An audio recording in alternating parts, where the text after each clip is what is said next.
There we go.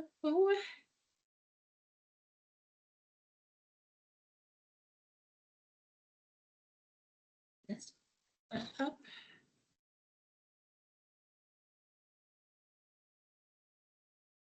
Good morning, y'all. Good morning. How are you?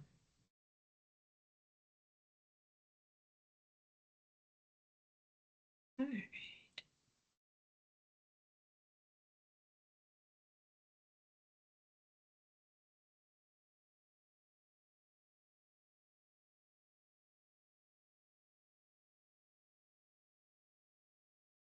We will give it just a couple of more minutes because I do know we had quite a few at least register for this.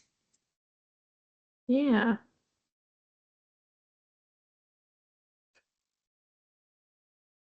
I am.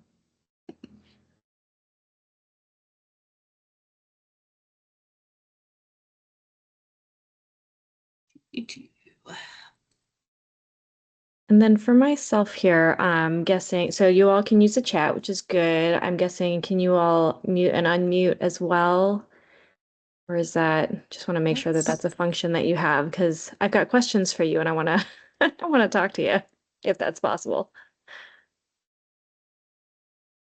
There we go.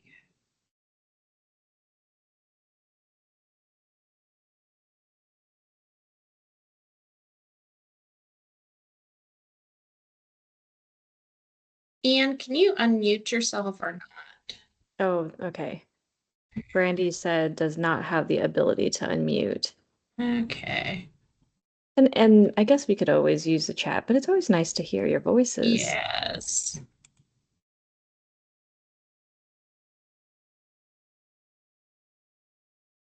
Is it possible to see your all's faces or?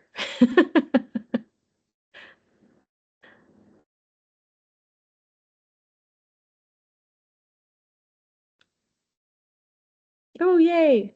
Thanks, Ella. Good. Okay. Okay. Let's see here. Not able to unmute. Okay. All right. Okay. Okay.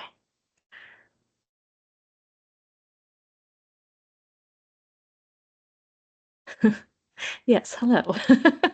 I'm working on allowing everybody's mic. So if I miss somebody here, let me know because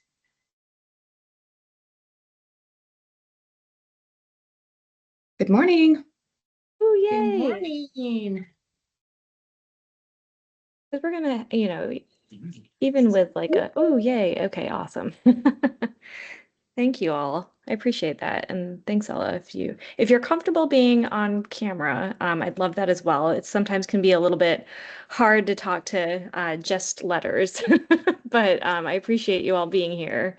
I know it's kind of well, I guess you all are Eastern, so it's not too early anymore. All right. Okay. We'll go ahead and get going Thanks, Lindsay. here. Like I said, if you check to see and you do not have mic, just put it in the chat and I will get your mic allowed. So I apologize for that. All right. So welcome to Building Strong Operational Policies and Procedures today. I know many of you have asked for this, so hopefully this is very helpful. This webinar is recorded, just so you know. I will get it posted on the Indiana Main Street YouTube channel. Might not happen the rest of this week as I plan on taking some PTO time, and next week I'm in a training. So I will try to get it posted when I have some time. Today, we welcome Joy Austin from Main Street America. She is a senior program officer there, and I'm glad she could join us. And also, she will be starting to go out on some accreditation visits here in November with me. So, at least for some of you, you can put a face to the name prior to seeing her in November. So, I welcome her and appreciate her.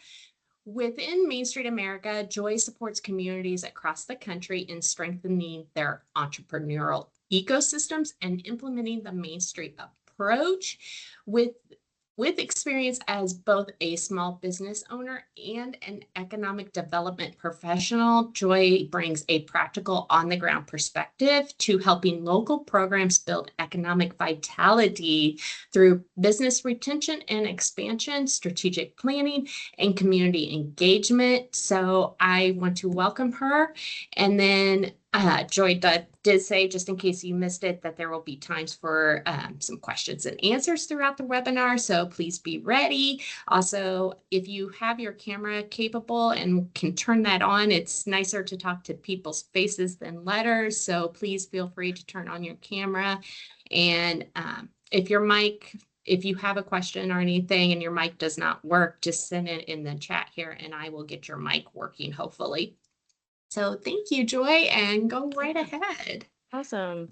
Well, yeah, thanks, y'all. I will say that when I started at Main Street America, I spent quite a lot of time in Indiana, and then as we were growing, my colleague Jackie, who lives in Indiana and has spent a lot of time at the state level, ended up doing a lot of the visits. So I'm looking forward to getting back into Indiana and doing accreditation and any other things that you might need there. But just to give you a little bit more background on myself, I'm actually also a former executive director for Batavia Main Street, which is actually a suburb of Chicago. It's about 45 minutes west of Chicago. So I managed that district for a number of years. Also came to it from like really weird ways. I think that we all kind of come into Main Street in weird ways. But I was doing a lot of arts and entertainment media management before I got there. And then I live now on the far west central part of Illinois. It's a town called Quincy. And it's kind of like a regional hub there, but until you get to Springfield, Illinois or St. Louis, Missouri, we're kind of it. But I did economic development for them for also a number of years before coming back to Main Street because I just kind of, once a Main Streeter, always a Main Streeter, and you just can't get enough. But I think that, given those couple of experiences, and then in Quincy, I am a small business owner myself and a property owner. So just kind of really understanding just those inner workings. And I know how important it is to support local businesses as sort of like that heartbeat of your all's districts and communities. But in order to also support your small businesses and stakeholders and the folks that you work with, we have to make sure that we've got really strong organizations. And I know that within the context of sort of like the 4-point approach, and as we also kind of dive deeper into strengthening your all's organizations through the accreditation process and just looking at accreditation honestly as just best practices. These types of things, these policies and procedures that you are putting together are really a foundation and they're really a backbone. If you've heard my colleague Jackie talk about organization at all, you'll know that obviously it is her favorite point, and for her, it's kind of like, building strong bones is what she likes to say. And that is definitely true. So I think that taking this deeper dive into policies and procedures is important. And I'm going to be a little bit more kind of like an overview is what I'll cover today. And of course, if you have any other questions along the way, just let me know. But I'm glad that you all are taking an interest in this. I know sometimes it's maybe not like the super sexy part of the position. Some of the stuff is things that happen sort of like behind the scenes, and can be sometimes hard to also motivate committee members to kind of take a look. But again, just something that's like super important. So let's see if this icon works to present this in Teams. And if it doesn't let me, then I will do it from here. Okay. Okay, so, all right.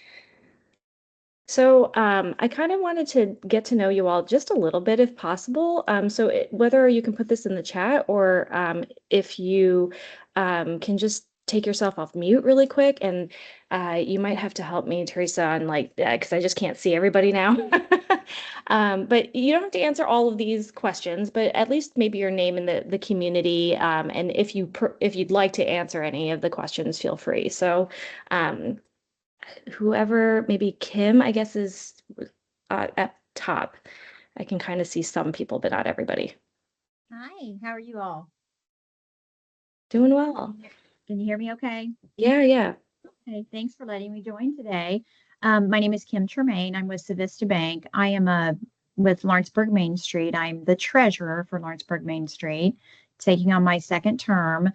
Um, Lawrenceburg Main Street is a different organization. We are very blessed in many areas. We have a very hallmark town and do a lot with the city itself and participating with everything that they do put on. Um,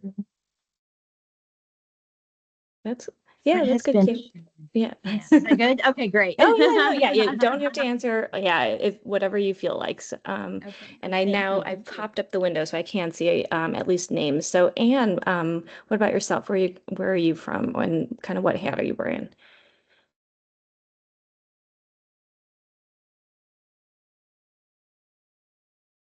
I can, and Anne, if you can't right now, maybe Terry?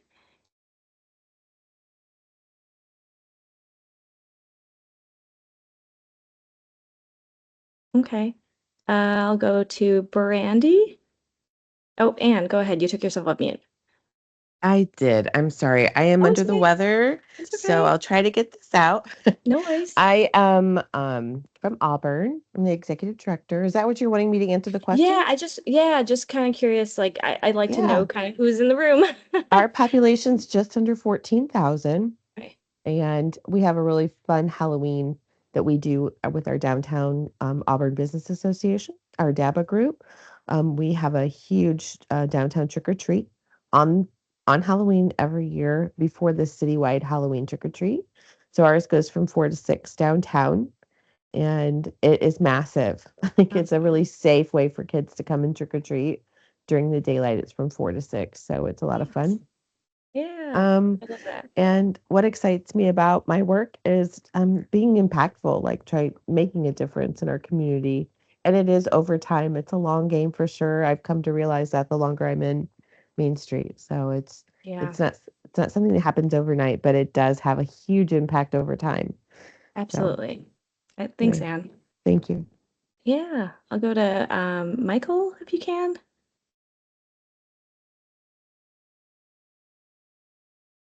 No worries. And Mike, thanks for putting Mike Brown. Thank you for putting that in the chat. Amy? Hi, my name's Amy Pretzer. I'm with the executive director of Batesville Main Street. So we're over in the southeast corner of the state. What excites me, I have to echo what Ann said. It's that, like you said, long game, but making a difference. Awesome. Thank you, Amy. Ella. Hi there. I'm also part of Batesville Main Street with Amy. I'm the treasurer. Um, what excites me? We've thrown a lot of great recurring events for the community over the last couple of years. We've had two or three now that have kind of been like our trademark events that are increasingly popular. So that's been exciting. And we have a lot of big projects underway. Looking forward to those. Nice to meet you all. Thanks, Ella. Carly. Hi, everyone. I'm Carly. I'm also a part of Batesville Main Street. So I'm the secretary with Batesville as well. And I've really just been super excited getting to work with everyone. I sort of recently moved back to the area after college, and it's just been great just getting engaged and bringing on some of like the younger side to the Main Street organization. So That's perfect. We love that so much. Thanks for, I love that you've come in hot on this meeting. So this is great. Lindsay, how about yourself? I'm with Okra. I'm the Northeast Community Liaison for 17 counties in Northeast Indiana. My favorite part, or what excites me the most about my work, is I get to advocate for all of the main streets in Northeast Indiana That's cool. and help Thank them you. grow. Awesome. Well, thank you, Lindsay. Good to see you. Kim Stevens, if you can.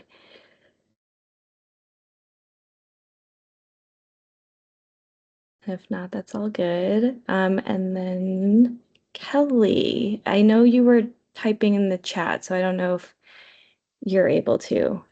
I am. I stopped Okay. typing Okay. because I figured this was a little No, easier. I'd it's like to okay. Yeah. talk. Yeah. But yes, my name is Kelly Adams. I am the executive director of the Angola Main Street. We have a population of around 10,000. And I would say, as far as my job goes, like our Halloween tradition is very similar to Anne's. I'm just a supportive role in the business owners putting together a trick or treat. So I say I get to do the fun stuff, which is, create the costume contest prize buckets and promote it and wear my graphic designer hat. But personally, it's just watching a good old scary movie with some candy. Yeah. Love that. And I would say what excites me about my current work is just knowing that we have tons of room and opportunity to grow. But then what is challenging about that is getting to the capacity to be able to put that growth in motion. Okay, that's awesome. Well, thank you. And for anybody else that wasn't able to, feel free to put in the chat, everyone, I know you probably do, see each other kind of often, but it's nice to know that we've got a mix here of like not just directors, but board members and the like. So, all right, so kind of getting into this a little bit. I just always wanted to reiterate that you have this great coordinating program, but just know that you really are supported. Your organizations are very supported by the network. So not sure how many of you have either been able to go to, statewide events or the Main Street Now conference, or just, participated for the directors. We've got a really great listserv that's like called The Point, so where you'd be able to kind of talk to different people across the network. But just always want to reiterate that collaborative nature of us being able to kind of work together and support each other. I don't know that there's very many, there's a lot of like professional organizations out there and networks, but, maybe not to this extent, let's say. So I just always say like, continue to look on our website, continue to lean into Indiana Main Street's activities, because it's just a great way to make sure that, again, your programming is strong and that also your organization is strong. So this is kind of just what it looks like if you've never kind of looked at the map before, which is just really cool because, you can kind of see that in terms of like, your own state and sort of like the designated communities that are there and who you can look to. But then, of course, again, this full network of folks to be able to kind of see, what they're up to, what they're doing, and ways to kind of help in whatever steps you're taking in your own organizations. Now, I guess I just want to always point out that when it comes to all of these things, even when we're talking about procedures and whatnot, we always are looking at our framework in terms of the economic development work that we do. And of course, when it comes to policies and procedures, a lot of that falls heavily in organization and kind of building that sense of ownership. But as you kind of like look at the work that you're doing, it really is, again, that sort of foundation that bleeds into the ability to do the rest of it as well. So creating that sense of place in design, creating that sense of community, and creating also that sense of vitality. If you don't really have some of those policies and procedures in place, it's really hard to kind of like get out and do the rest of it, and make sure that also you're engaging enough people and enough funding in order to do those things. So just always like want to preface like that, you've got the 4-point approach to really kind of help again with the programming. But then we also have like the accreditation standards, which really are the things that kind of help with your organizational growth. So, you know, Main Streets, we just are we're a fan of frameworks. So again, that 4-point approach and looking at the work that you're doing, really kind of focusing in on your programming, and then the accreditation standards really kind of focusing in on the organization itself. So, you know, in terms of policies and procedures, again, you can kind of see how it blends into many of the standards, but most importantly, I think it's kind of within inclusive leadership and organizational capacity and strategy-driven programming. And I'll emphasize this while we're on this screen, that accreditation standards, even though we give it that name, and but you know, regardless of whether or not you are as a community going to go for this designation, it really is just best practices in the end. So if you were to kind of strip away the Main Street jargon of the self-assessment, and if you were going to be at a board meeting kind of asking questions of you know, you all as the organization, just kind of thinking through, you know, how strong are we, and maybe what part of these 6 standards we could work on. Just know that it truly is just organizational best practices, regardless of if you're trying to achieve accreditation.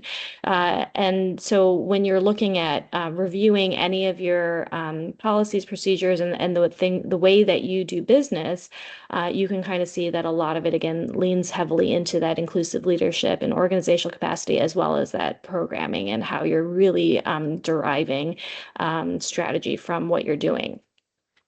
Why does this stuff matter? In the end, really, again, building that credibility and trust in the organization, being able to be compliant when it comes to funding and certain things. Like oftentimes we're nonprofits and we have to, you know, make sure that we're following certain rules. Of course, it's also this continuity, you know, you all build such wonderful relationships, but you all, and some of you mentioned that what, you know, excites you about this is that like long-term impact, or, you know, so even though it might take time to get there, you know that you're making this impact. But in order to do that, and in order, honestly, to keep it going, we want to make sure that you're strong enough to transition, and that you're strong enough to hand that off to the next person. And then, of course, like that, it aligns with not just our standards, but also the 4-point approach. And then being able to protect, you know, the folks that are working with you on that mission, and the mission and values and vision itself. So all of these things, like, even though it may not seem like it as you're preparing some of these different items, all of these things really kind of you know, matter in terms of like why you need to have strong policies.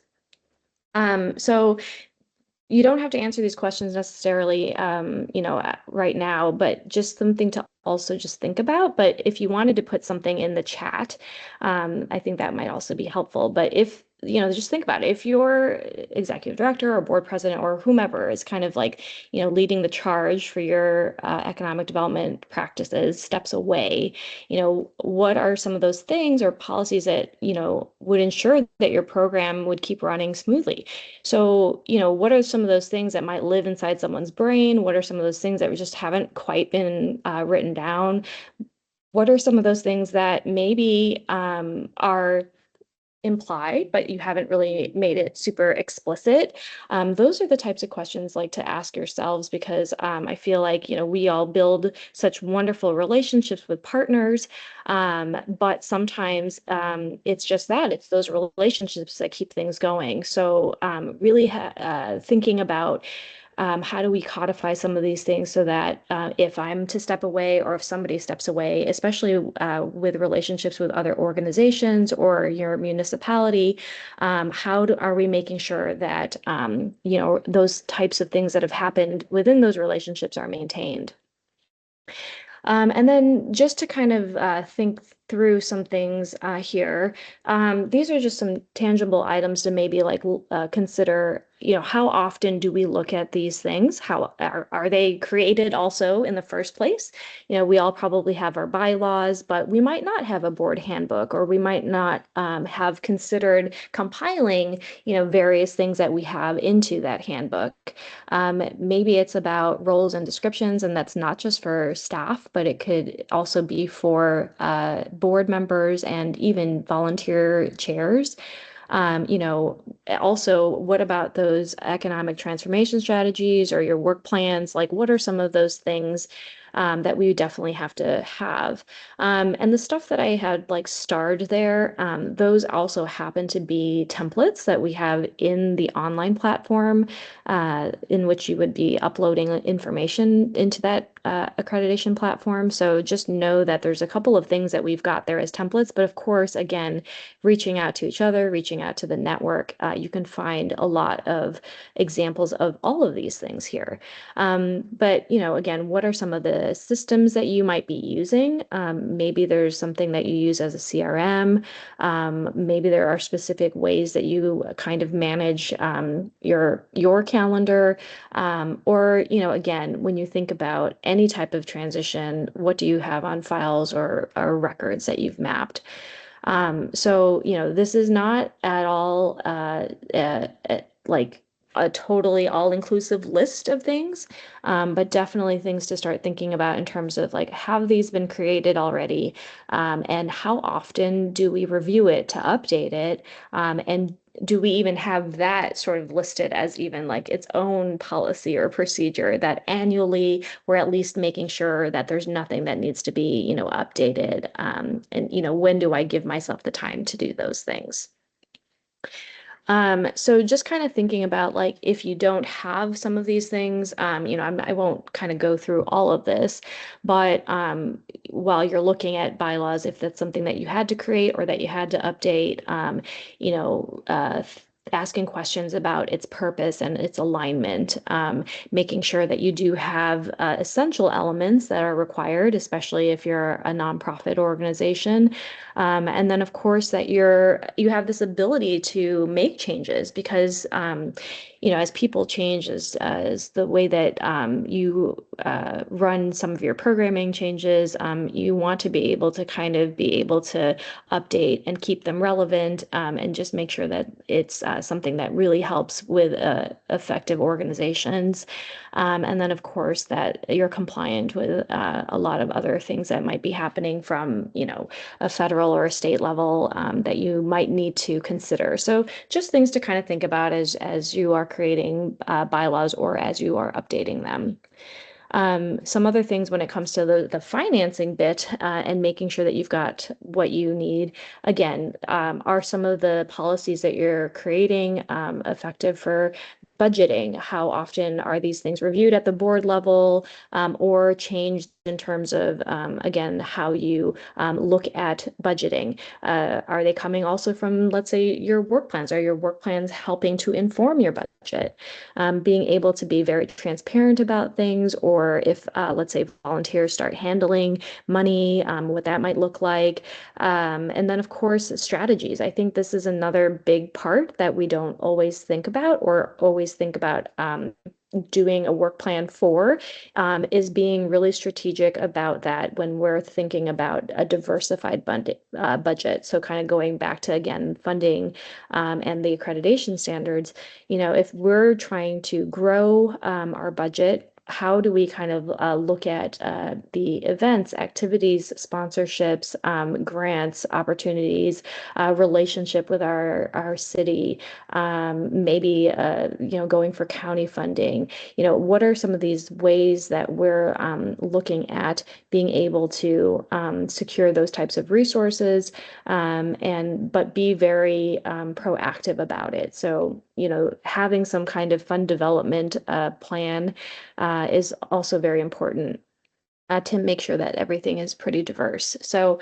how are you kind of looking at all of these things from that policy standpoint? And, what's the procedure to maybe even activate certain people to look at fund development activities for, an ad hoc committee, let's say?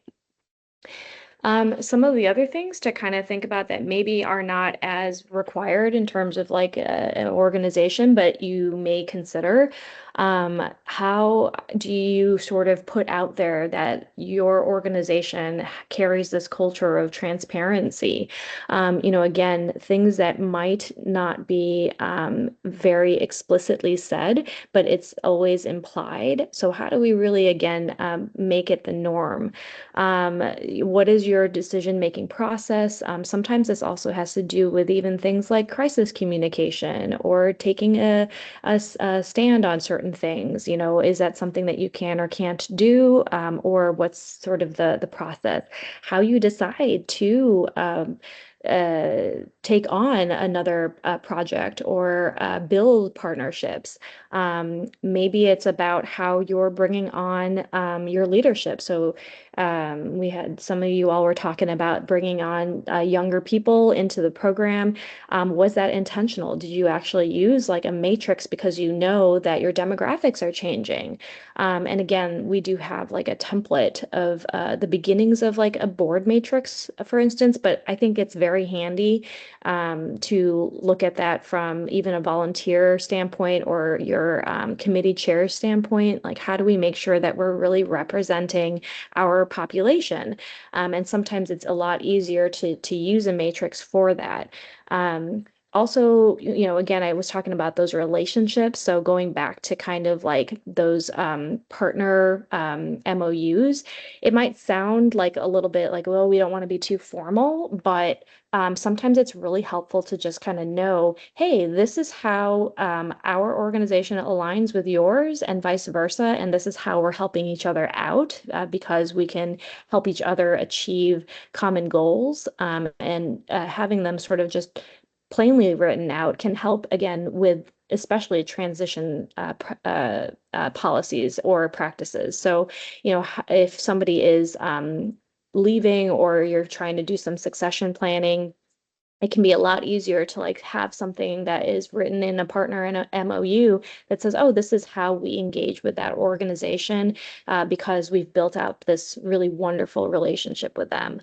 And then I kind of mentioned it also, sometimes crisis or other kind of communication plans also very helpful to have so that we just know how to deal with certain things and being very proactive about those things. So, other questions, when it comes to when you're thinking about these policies, when a funder or auditor or again, your city partner looks at your organization, what are some of those written policies that you can really kind of showcase that again, you're being a really credible steward of your resources and because I think that when it comes to demonstrating that impact that you have, it's good to also show, we operate in this way, and you can really kind of show again partners how credible you really are in the work that you are doing. So just some other questions that you can ask yourself as you're looking at that. So I kind of wanted to, I talked about sort of planning and what that might look like in terms of that, the need for, let's say, really strong work plans to also consider. So this is a template that is, again, on our platform, but I just, it's really important, I think, that as you're developing these procedures, it kind of protects the work. And I think that having, written out transformation strategies, or these are just like economic strategies, right? So it's kind of like, what is your district leaning into that is an economic strategy, economic development strategy that really aligns with, of course, your mission and vision. We don't want to stray from that. But also aligns with like your community and what the community is really looking to achieve. So, but what is your role as your district? So, but having very strong written out strategies is something that I think procedurally we need to always consider doing, because again, it helps you to not only produce the work and your programming, so all your work plans that you have, but it also helps you say yes and no to certain things. It also helps be very strategic about fund development, and it helps, I think, also bringing in different volunteers and community members that can have something to like truly latch onto. So if anything, that is like a big part of really having solid procedure as to how to look at what your strategy is, because this is something also that you'd be working on for 3 to 5 years, that also remains relatively flexible. So just kind of leaning into making sure that you have a strategy, that you've done your own surveying and kind of community outreach, and that you've looked at your data to be able to create the strategies, but then also you have a policy or a procedure to be able to make any changes to it, and then also to review the work that happens underneath it to reach basically the goals that follow. So I think that it's I know we push it all the time, but sometimes it's a hard thing to get towards, is to kind of build out the strategy and the work plans that follow. But again, I think that's something that you can definitely lean into Indiana Main Street to help review and look at, and and there's a ton of different templates, but this one happens to live again on that platform. And then just wanted to kind of also show you, so this is also the work plan, let's say, that would go with, so this kind of Anytown USA. One of the strategies was the community serving. So in community serving, this was just a sample of how this particular community might meet and start to develop a work plan for reaching that goal of attracting businesses that cater to all residents, and how they sort of define that success. So again, I think that really looking at your work plans and really making sure that they are, again, aligned with the strategy that you have, and that you make sure that you are defining success in all of the work that you do. I think that those things are important pieces of the puzzle in terms of being able to really see, again, that impact that you were all saying that was important to you in terms of the work and what kind of excites you about what you do. If we don't sort of define even those little things, it's hard for us to really kind of maybe track some of the progress, because I think we do get a little bit of tunnel vision in the work that we do. So sometimes it's hard to kind of look back and be like, man, we really accomplished a lot of things. And these small incremental steps are the important part of the work. And we do have to make sure that we're celebrating those things. So again, being able to find time to review these things and, make sure that we're building this as part of the culture of the organization, because it really is very foundational, I think, especially for our work, and especially for being able to move the work forward in times of any type of transition.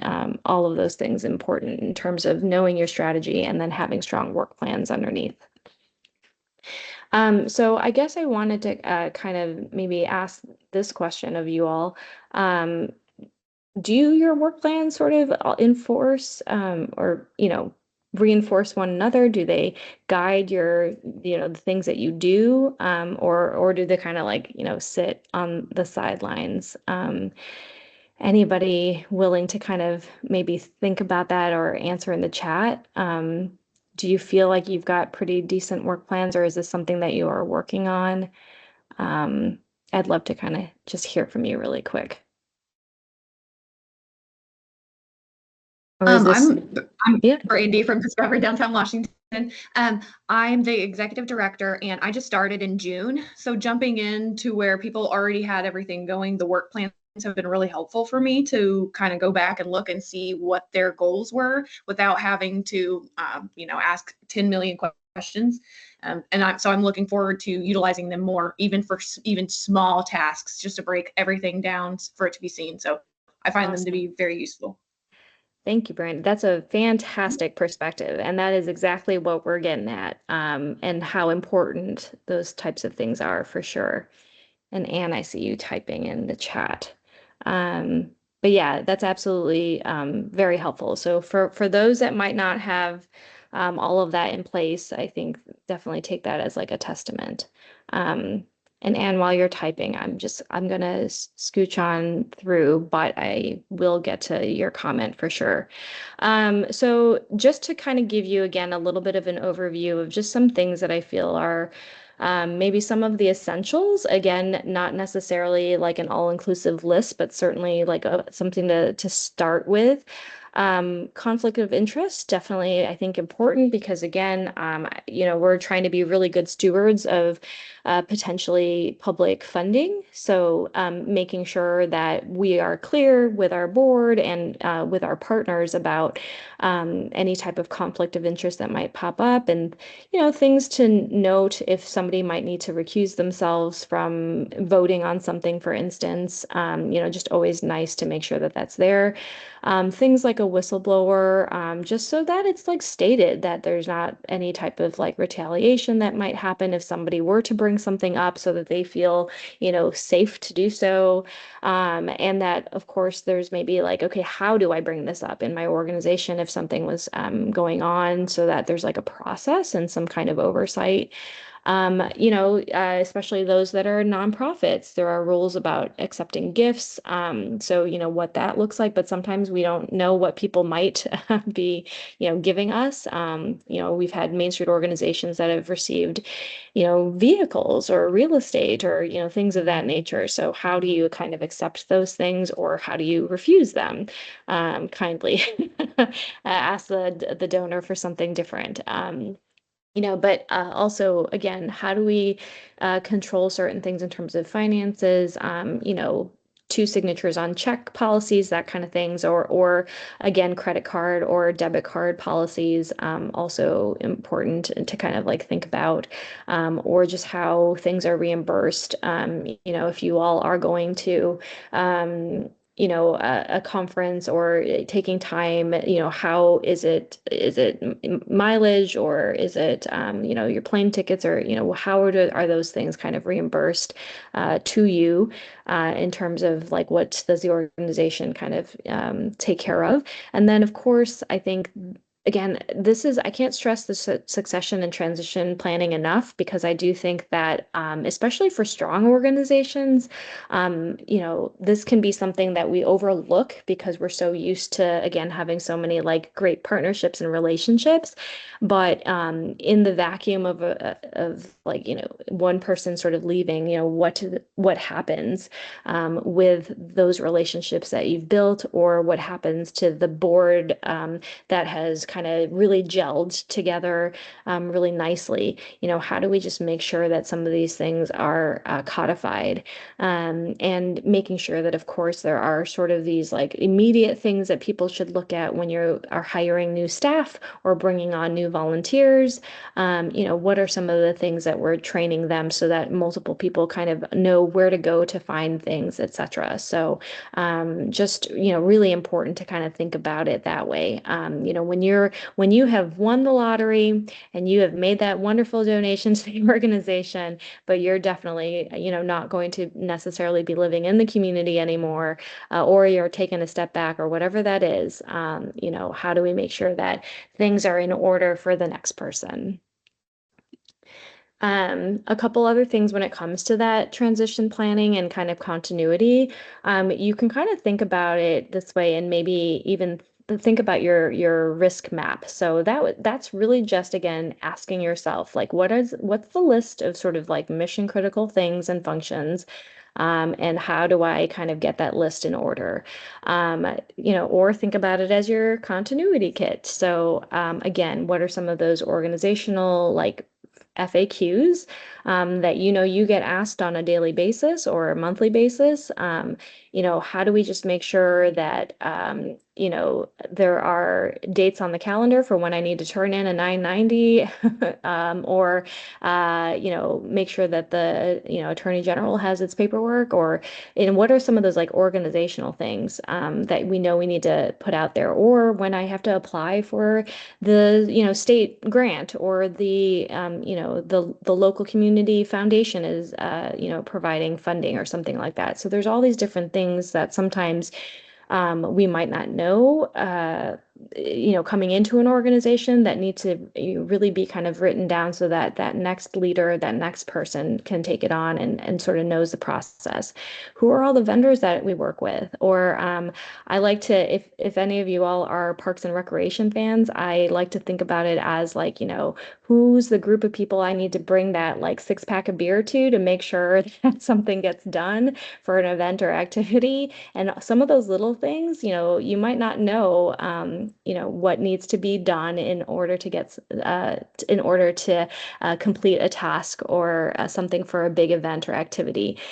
So writing those things down and making sure, even if it is just, again, that 6-pack of beer that goes to, the planning department or what have you, to kind of help you out with something, what is that? And again, all of your assets and things of that nature. There's a lot of digital stuff that's out there as well that needs to be looked at, and a lot of different, of course, passwords and things of that nature.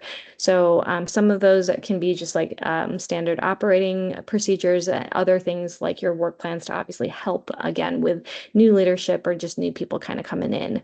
And then also just looking at how you're building your leadership pipeline, that in each of those positions, so whether this is the board or whether this is committee level or chair level, do you have, and this doesn't really mean that every single position in the organization needs these things, but who needs to have like an application, who needs to understand expectations or their roles or responsibilities, and have you also looked at like terms and things of that nature. But there's a good template that I will actually also share with you all. I believe it's from North Carolina, but it's a spreadsheet that kind of showcases like an inventory list, and sort of where you can sort of fill in your own information.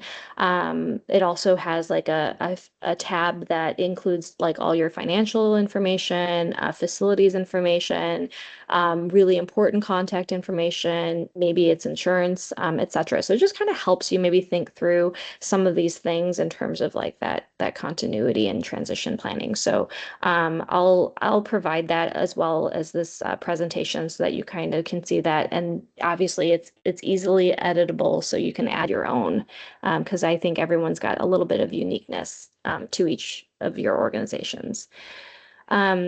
So I kind of want to leave you all with this as well. Just a challenge for yourself, and some of you are in maybe different places, but within like the next 30 days or so, what can you really kind of review and adopt? What are some policies maybe that you might not have, or that you have like in your minds, but it hasn't been written down on paper, even if it's something, small.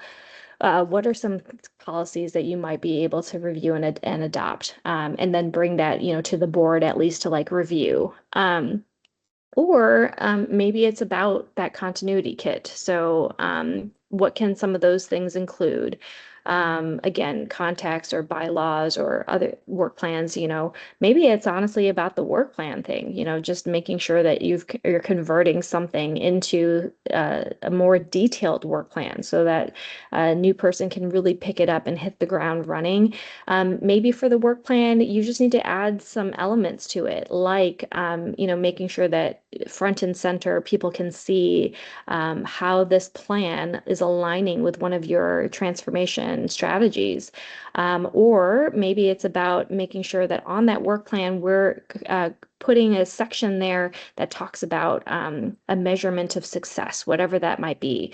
Again, it can be something very small and but tangible that you can then celebrate.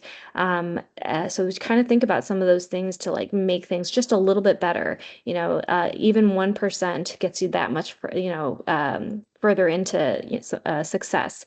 So, and then, thinking about like as a team, what happens again before, during, or after any of your leadership transitions. So whether this again is staff or board members, do you have something that's in place that talks about, before somebody joins the organization in any way, shape, or form, what does that look like? How are we reaching out to people and being kind of intentional about that? When they're part of our organization, how are we communicating with these people and how do we engage with them? At what level? And then, of course, like when they leave, how are we making sure to maintain the knowledge that they had so that we can pass that on? But, very key, I think, to kind of be able to look at some of these things. So I don't know, there's a lot of different ways that we can kind of look at what those next steps are for our organization. And I don't know if, one of these might fit in that, but I do think that really kind of looking at the list of certain policies and just making sure that we do have them. And if we don't, how might we adopt that for our own? I think that would be a good start for this group. So I wanted to leave enough time for some updates, but then also some questions. So I'm going to stop sharing for now and just kind of open it up. So yeah, any of those pieces kind of resonate with you all here, or something that is maybe currently a little bit of a challenge, or something that you think you might be taking on?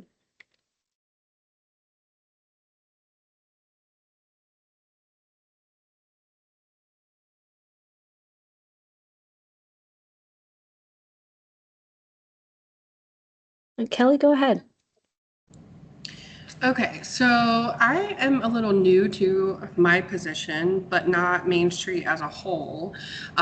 We underwent a little bit of a transition in the last year that actually led to me going from board president to executive director. We had a partnership with the city where our executive director was an employee of the city. And that has changed, and now we're all independent, and I've been doing a lot of the research and trying to figure out what works, what didn't work, what led to our 3 failed executive directors before this. And so a lot of that responsibility has fallen on me, even now in this role versus managing the board. And so I was kind of just curious, has anybody else had to start from scratch like that? And how much help did you actually get from your board? Because I'm not really getting any, and I don't have a problem writing policy and procedure. But I guess in some ways it does make me feel a little uncomfortable because I'm writing my own sick day policy. So there's just stuff like that where I'm like, I feel like I should have more help than what I'm getting, but I also feel like from the day that I took this role back in February, everybody was kind of just like, oh, Kelly's got it. She'll do it. It'll get done. Yeah. I think sometimes, and I don't know, since you've been there, I'm assuming you haven't had board like transition yet. Because sometimes it's also in that, we're just kind of trying to get bodies sometimes on our boards. Not to say that that's you because you're new. So, but this might be something for you to actually think about, like knowing that your organization needs to start to put some of these things in place, being intentional about like who might come onto your board that has some of this knowledge, like someone that does actually work in HR, for instance, at one of your major employers, let's say, could be somebody to try to reach out to, or somebody that, has that type of experience to help, because then that sort of helps your board also think, oh my goodness, we should really be including people onto the board for the direction of what our organization is heading towards.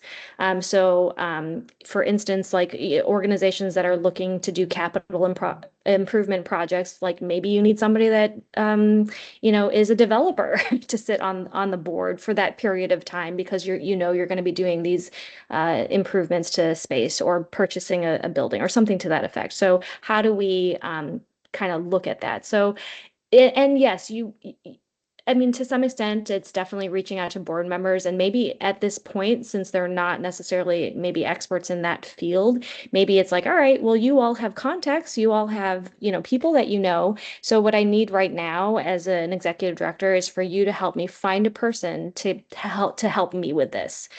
So if they can't particularly do it, then, it could also be the contacts that they have that can do it. But does anyone else on the call have gone through something like that, or have been sort of intentional about bringing specific board members on?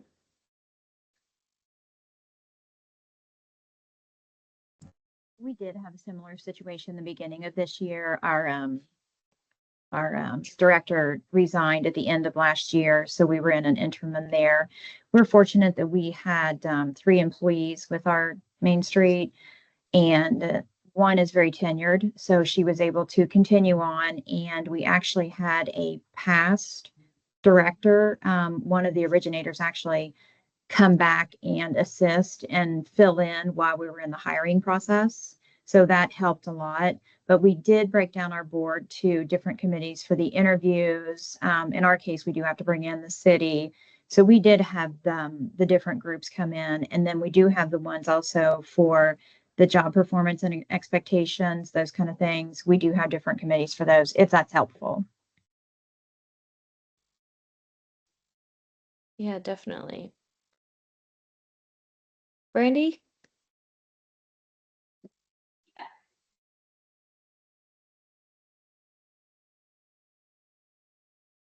Oh, yep, sorry. I got distracted there for a second.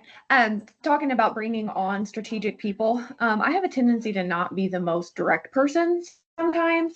So we had a gal who's a little more direct. And so sometimes it's like the mean best friend mentality where you kind of get to bounce off of someone else's personality. So strategically bringing people on whose differences are, from you, so that you can use that to your advantage.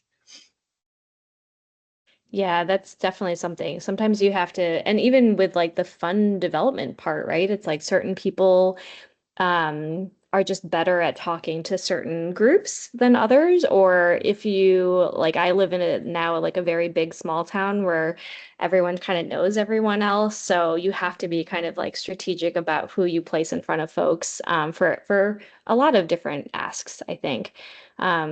You don't want to put the person in front of someone who, like, I don't know, their uncle like made their other brother mad or something. Like there's the big small town mentalities sometimes and relationships that go way back. This is Kim from Frankfurt. One of the things that we started doing is inviting people to be on different committees so that we could see if they're going to be team players. Do they have a passion for Main Street? Do they understand what we do? And that has helped us. We decided a couple years ago that having a 16-person board was not as important as having 13 or 12 committed people that are going to have a passion and move our mission forward. So we have an interview process where our nominations committee will take the nominations from our board. So the last couple months, we have 3 positions currently that are available on our board. And so we've asked them to submit names, and then we are also looking at who our volunteers are. Are they someone that, do they have time? Just because someone is passionate, if they have kids that play sports, sometimes that person is not necessarily a great board member, but they're great on a committee because they have the time for that project or that specific thing, but not necessarily a full board commitment. So it's been a little bit different for us. I've been on Main Street this is my 23rd year, going on my 24th year. So that has been a learning process for all of us because, we look for people who have, influence or, no funders that might be interested in helping us. So our strategy has changed a little bit over the last couple of years with finding good board members and developing that. Yeah, I love that.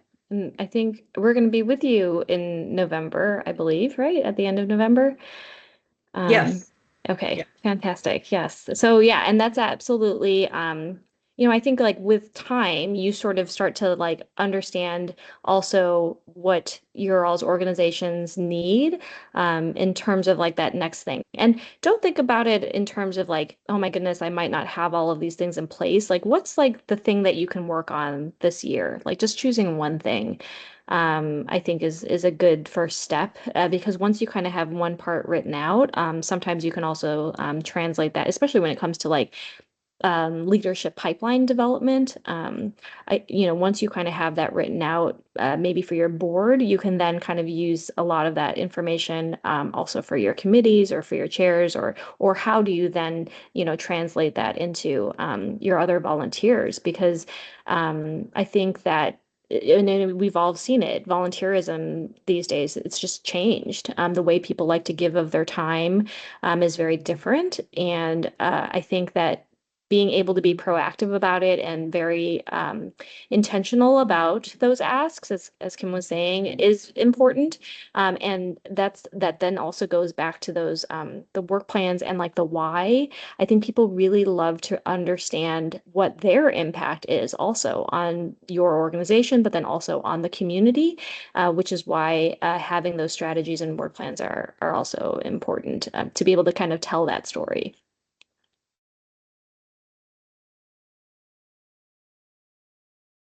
Anybody else? Something that they're going to work on or something that they'd like to strengthen?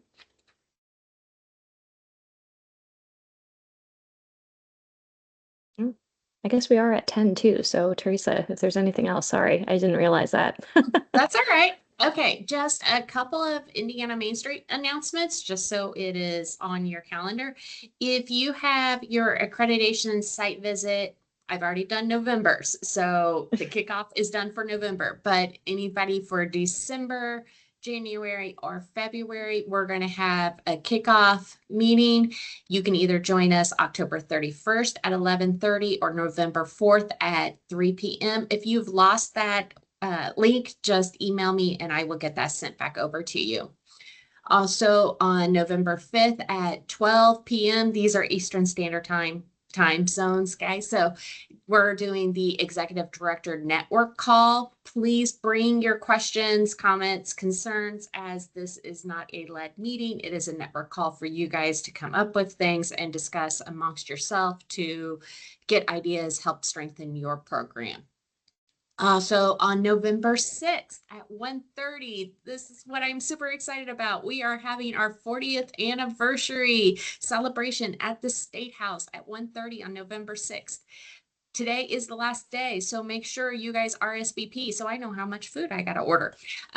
We are in the process. I am finishing up from your guys' nominations, who will be receiving 4 different awards. And then also anybody who leveled up or came on as an ODAN in 2025, you will also be recognized. So please make sure you are here. Please spread the word today. Make sure your local officials are coming to this event. We want to chat you guys up and show how you guys shine in the local program. So please be here November 6th. Also, next week, Indiana Main Street t-shirts will go on sale. I will get that out next week. It will close on November 17th. That way we have enough time to make sure you get your t-shirts before Christmas. So be thinking of those Christmas gifts as my boys are blowing up my text messages with, we want this for Christmas. Here's an idea for you guys, Indiana Main Street t-shirts. So I will get that sent out next week. The last community exchange. Yes, remember for IMS and NOMS, this is a requirement to be at a representative coming to a community exchange. The last one for 2025 is December 5th. So please make sure if you guys have not done a community exchange in 2025 that you are there. It's a great opportunity to network. So I hope to see a lot of faces in Burkeville, December 5th. Finally, December 15th, the last annual reporting. Make sure you guys realize this is a move this year. We are doing it December 15th. So annual reporting is due then. And the last thing will be registration for the NOW conference will be coming up, early registration. I hope to see everybody there, as many people as possible for Tulsa, Oklahoma in April. Other than that, we are done unless you guys have any questions. AIM conference does not count towards any accredit for any networking or education. So no, the AIM conference does not count.